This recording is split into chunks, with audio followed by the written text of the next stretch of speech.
The Exhaustive is an informational and educational podcast showing viewers debate controversial ideologies and ideas, and much more.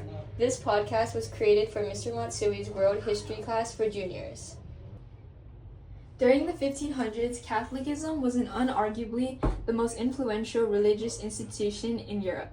However, many commoners were upset about the corruption and hypocrisy within the Catholic Church, such as the creation of indulgences. In 1517, the religious reformer Martin Luther published the 95 Theses, a list of statements criticizing the Church. He nailed these theses against the door of a church located in Wittenberg, Germany. This action spread Martin Luther's ideas throughout Europe, inspiring others to revolt against the Catholic Church. The Church was furious and demanded a refutation of words, but Luther refused, leading to excommunication and a trial to determine Luther's punishment. This era gave rise to atheism and the questioning of authority, leading to the Protestant Reformation, but was also a highlight of the Renaissance period. Overall, the Renaissance was a period of European cultural, artistic, and intellectual rebirth from roughly the 14th to the 17th century, bridging the Middle Ages and modern history. My name is Kira Lipio, your host, and this is The Exhaustive.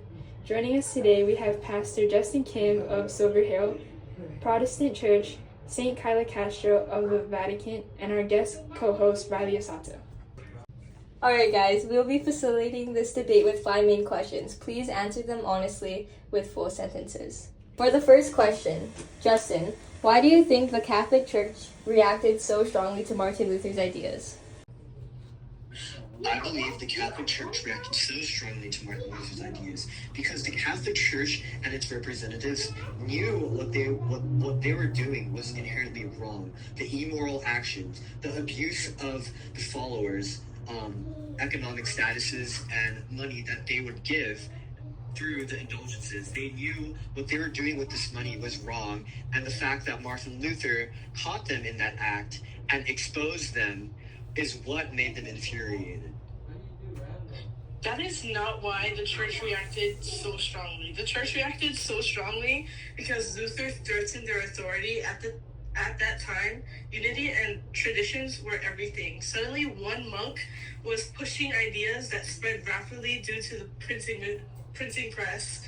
From their point of view, Luther wasn't just criticizing, he was causing confusion among believers and risking a huge religious breakdown. The church saw it as protecting stability and perceiving teaching that had guided Christians since the early church. How would it inherently be protecting something when you're suppressing the freedom of speech? Okay, yeah, Justin, I do completely agree with you because I do think the Catholic Church knew they were wrong and they were scared to lose their authority and position. So I agree with you. Okay, for number 2, Martin Luther believed that people were saved by faith alone. How did that challenge the Catholic Church's teachings? St. Castro, you can start off. Well, the church taught that faith and good works mattered, like acts of charity, confessions, and the sacraments. Luther's message seemed to dismiss centuries of traditions and made it look like the church was unnecessary in guiding people spiritually. Oh, please, St. Castro. You said that the Catholic Church taught that faith and good works, and that they both mattered equally, when literally it says in Ephesians 2, chapters 8 through 9, where it is by grace you have been saved, through faith, not by works. The Catholic Church's teaching went right against the scriptures that was given by God. Okay, I agree with both of you. For question 3, Pastor Kim, would you say Luther wanted to destroy and take over the church or fix its problems? In my personal opinion, I believe that Luther wanted to fix the church's problems and not destroy it. He was a devoted Christian of Christ, and he never, ever wanted to go against what the Bible was teaching. Even after the whole situation between the Catholic Church and Luther, he created his own form of Christianity, which was Lutheranism. So, in conclusion, I do not think that Luther wanted to destroy the church, its beliefs. Only the ones that the Catholic Church had created that was manipulating and using the Christian faith. Saint Castro, what do you think? Even though he wanted to fix the church, it led to huge consequences. From the church's point of view, Luther's criticism created division and confusion, which looked like an attempt to break apart the unity of Christianity. Yes, Saint Castro, I do understand what you're saying and that you think he is trying to overtake the church, but however, I do agree with Pastor Kim more.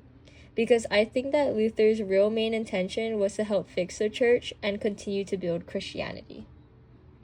Okay, moving on to question 4. Do you guys think that the church's decision to banish Luther was fair, or do you think that it was an abuse of power? Well, at the time, the church believed it needed to protect the unity of believers. They saw Luther's teaching as dangerous, possibly leading people away from what the church viewed as the true doctrine. From their perspective, they were perceiving order. Opposite of Kyla's opinions, I believe that it was an abuse of power what the church did when they banished Luther. According to the saint, Luther's teachings were dangerous because it led them away from the church. Emphasis on leading away from church, not Christianity. He wanted to lead Christians away from the Catholic Church because what the Catholic Church was teaching was never what the Scripture was teaching. The Bible directly says in Luke 23, chapter 23, verse 43, it says, "Today you will be in paradise with me." It specifically mentions that there is no purgatory, but the Catholic Church believes that there is one. Wait, Pastor Kim, could you clarify more about the Bible verse? Okay, the simple summary is that the Bible verse, Luke chapter 23, verse 43, it means that today in the verse, it equals to immediate entrance to heaven. And within the verse too, there's no purgatory mentioned, which goes directly against the Catholic Church's teachings. No good works or sacraments are ever needed that were mentioned in the Bible, and Jesus directly forgives a sinner without needing any indulgences.